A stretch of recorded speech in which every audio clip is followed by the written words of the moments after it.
حضرت عیسیٰ علیہ السلام کے بارے میں آپ کو موقع ملے تو آپ دوبارہ مفصل بیان فرمائیں انشاءاللہ۔ میرے بیٹے کی عمر 20 سال ہے، پیدائشی طور پر ذہنی طور پر ٹھیک نہیں، اللہ اس کو شفا عطا فرمائے۔ ہمارے پاس اپنی مرضی سے مسلمان ہندو ایک کمرے میں رہتے ہیں، اکٹھے کھانا بناتے، کوئی حرج نہیں، دنیاوی تعلق رکھنا تو جائز ہے، دلی تعلق نہ جائز۔ ایک کمپنی میں کام کرتے ہیں، اکٹھے رہتے ہیں، اکٹھے، کوئی بات نہیں۔ میرا ایک بھائی اور ایک کزن ہے، دونوں کی شادی 9 سال پہلے ہوئی، دونوں کی اولاد نہیں ہے، دونوں ٹیسٹ کرائیں کہ نقص کس میں ہے، بیوی میں ہے یا خاوند میں، پھر اس کا علاج بھی کرائیں، اللہ سے دعا بھی مانگتے رہیں، رب لا تذرنی فردا وانت خیر الوارثین۔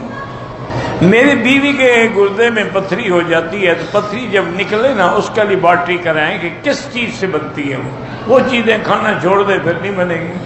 مثلا دودھ سے بنتی ہے، دودھ پینا چھوڑ دے، ٹماٹر سے بنتی ہے، ٹماٹر کھانا چھوڑ دے، آلو سے بنتی ہے، آلو کھانا چھوڑ، وہ چیزیں چھوڑ دے گی پھر کبھی نہیں بنے گی۔ میرے پورے جسم پہ خارش ہے، بڑے علاج کرائے ہیں تو فائدہ نہیں ہوتا، تو آپ یہ کریں کہ سرسوں کا خالص تیل لے کر اس پہ 50 دفعہ بسم اللہ الرحمن الرحیم پڑھ کے دم کر دو، اسی تیل کی مالش کیا کرو، روزانہ دم کرو، روزانہ مالش کرو تو انشاءاللہ خارش ختم ہو جائے گی۔ مجھے درد شقیقہ ہو جاتی ہے، اللہ تبارک و تعالی شفا کا ذریعہ بنا دے، یہ بڑی موذی مرض ہے مائیگرین جو ہے۔ بہرحال آج کل اس کا علاج دنیا میں آ گیا ہے، میڈیکل میں اس کا علاج موجود ہے، وہ بھی کرائیں۔ اور دوسرا یہ ہے کہ بسم اللہ الرحمن الرحیم 786 دفعہ پانی پہ پڑھ کے دم کریں اور صبح کو نہار منہ پی لیا کریں۔ استغفار ہے، اس کی جگہ دوسری دعا نہیں ہو سکتی۔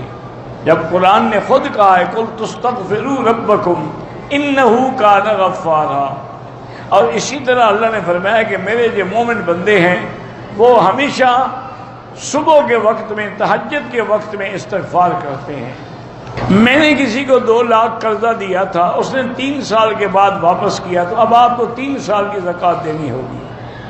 اگر غسل واجب ہو جائے، سردی کا موسم ہو اور بجلی بھی نہ ہو، پانی گرم کرنے کا ذریعہ بھی نہ ہو، ٹھنڈے پانی سے اگر نہانے میں موت کا خطرہ ہے تو پھر ٹھنڈے پانی سے نہ نہائے، ورنہ ہر حال میں نہانا پڑے گا۔ اگر موت کا خطرہ ہے تو پھر تیمم کر کے نماز پڑھ لیں۔ آج کل ایسے مسلمان ہیں جو اللہ رسول کو مانتے ہیں لیکن پھر بھی یا علی کہتے ہیں، اگر وہ حقیقتاً اس کو حاضر ناظر اور مشکل کشا سمجھتے ہیں تو وہ بھی مشرک ہیں۔ اگر ویسے مجازاً پکارتے ہیں تو اس پہ انشاءاللہ گناہ تو ہے لیکن کافر نہیں ہوں گے۔ بہرحال صفوں کی جگہ خالی نہ چھوڑا کریں، صف قریب قریب ہو تو زیادہ بہتر ہے۔ وسیلے پکڑنے کی کوئی ضرورت نہیں ہے، اللہ سے سیدھی دعا مانگیں، کسی وسیلے کی، کسی اولیاء ولی پیغمبر کے اگر ایسے ہوتا تو حضرت ابراہیم علیہ السلام انبیاء نے جب دعائیں کی ہیں تو کسی کا وسیلہ نہیں پکڑا۔ میں کام کے سلسلے میں آیا تھا، عمرہ نہیں کیا، اب مکے میں عمرہ کرنا چاہتا ہوں، تو آپ کی مرضی ہے، طائف سے کریں، جیلانہ سے کریں، مسجد عائشہ سے کریں، جائے نماز میں کپڑا رکھ کے استری کریں تو وہ بھی تو کپڑا ہی ہے، اور کیا ہے، جا نماز ہونے سے کیا ہو گیا اس کو۔ جائے نماز پڑھنے کے بعد جائے نماز کو موڑ دیتے ہیں، کہتے ہیں اگر کھلی رہی تو شیطان نماز پڑھے گا، تو چلو پڑھنے دو نا بیچارے کو، اچھی بات ہے کہ شیطان نمازی ہو جائے۔ نماز میں دل لگانے کا وظیفہ کیا ہے، نماز پڑھو اور نماز کے ایک ایک حرف پہ غور کرو۔ عدالتی طلاق جائز ہے، وہ جائز ہے اگر وہ خاوند کو نوٹس دیں، بار بار اشتہار دیں، نہ آئے پھر قاضی فیصلہ کر سکتا ہے۔ صوفیہ وہ ہوتے ہیں جو زیادہ تر اپنے آپ کو عبادت میں اور ذکر اللہ میں مشغول رکھتے ہیں۔ طواف کے بعد جب 2 رکعت بھول جائے تو اب پڑھ لو، بس طواف مکمل ہے۔ اگر کوئی مسلمان کسی دوسرے کو کافر کہے، جو کافر کہنے والا پھر خود کافر ہو جاتا ہے۔ میں حافظ ہوں، ابھی قرآن ضبط نہیں ہو رہا، تو کسی اچھے قاری کے پاس بیٹھ کے دور کرو اور وہ آپ کو بتائیں گے کہ پکا حافظ بننے کا طریقہ کیا ہے، کیونکہ جن کا کام ہے وہی جانتے ہیں۔ لکل فن رجال، قرات کا کام قاری جانتے ہیں، حدیث کا کام محدث جانتے ہیں، اور فقہ کا کام فقیہ جانتے ہیں۔ کہتے ہیں کہ شیطان آگ سے پیدا ہوا ہے یا نور سے، اللہ کے بندے یہ قرآن کا مسئلہ ہے، پتہ نہیں تم فارغ بیٹھے ہوتے ہو سوال لکھنے کے لیے، قرآن میں ہے کہ خلق الانسان من صلصال فخار وخلق الجان من مارج من نار، شیطان کو آگ سے پیدا کیا، پھر وہ نور سے کیسے پیدا ہو گیا؟ شیطان فرشتہ تھا؟ بالکل فرشتہ نہیں تھا، وہ جن تھا، فرشتوں کے ساتھ رہتا تھا عبادت کرتے ہوئے۔ نابالغ بچے جو فوت ہوئے ان سے کوئی سوال جواب نہیں ہوگا، وہ معصوم ہیں، اللہ ان کی مغفرت فرما دیں گے۔ سبق یاد نہ ہو تو رب زدنی علما پڑھا کرو۔ جس گھر میں جن ہوں تو کیا کریں؟ سورۃ البقرہ پڑھیں، سارے گھر والے سب جن شیطان بھاگ جائیں گے۔ شہادت جو ہے، اصل شہادت وہ جہاد سے، جو اللہ کے راستے میں شہید ہو۔ لیکن یہ اللہ کی مہربانی ہے کہ اگر کوئی ڈوب کے مر جائے یا جل کے مر جائے یا فجأتاً مر جائے، اس کو بھی شہید ضمناً کہہ دیا جاتا ہے۔ اصل شہید وہی ہے، وَلَا تَقُولُوا لِمَن يُقْتَلُ فِي سَبِيلِ اللَّهِ أَمْوَاتٌ بَلْ أَحْيَاءٌ وَلَٰكِن لَّا تَشْعُرُونَ۔ حیض کی حالت میں لڑکی مدرسے تو جا سکتی ہے لیکن قرآن نہیں پڑھ سکتی۔ باقی کتابیں کیوں نہ پڑھے؟ باقی کتابیں ہیں، تاریخ ہے، جغرافیہ ہے، کچھ ہے، وہ پڑھتی رہے، لیکن ایام حیض کے اندر قرآن کی تلاوت نہیں کر سکتی ہے۔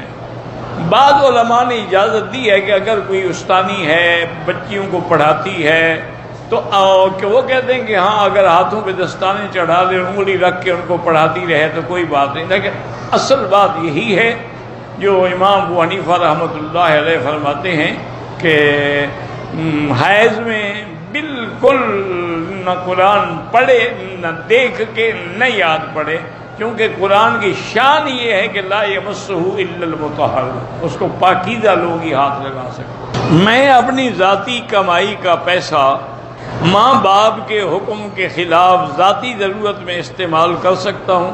ماں باپ کے حقوق ادا کریں اور جو وہ حق بات کہیں وہ بھی سنیں، ورنہ آپ کی ذاتی کمائی ہے، آپ خرچ کر سکتے ہیں، لیکن ذاتی کمائی بھی جب آپ غلط مقام پہ خرچ کریں گے تو والدین کو تو تکلیف ہوگی، تو ان کو پھر تکلیف نہ پہنچائیں۔ میری 6 سال کی عمر تھی کہ والدین میں جھگڑا ہوا، طلاق ہو گئی۔